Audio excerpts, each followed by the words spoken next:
lahat ng kailangang managot, dapat managot. Kahit kilala niya, kaibigan niya, kaalyado niya, lahat dapat managot.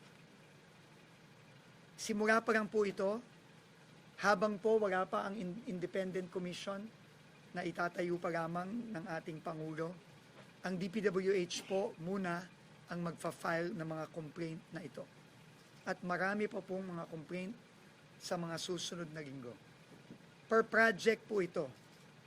Limang project pa lang po ito.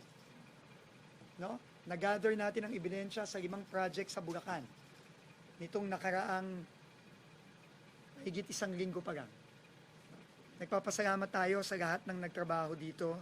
Hindi halos natulog ng ilang araw na para ma-file itong mga kasong ito. Ang importante pong malaman ng mga kababayan natin na hindi po papayagan ni Pangulong Bongbong Marcos na hindi managot itong mga taong ito. At uulitin ko, simula pa lang po ito. Marami pa pong ibang kailangang managot at dapat managot sa mga susunod na araw, susunod na linggo, at susunod na buwan.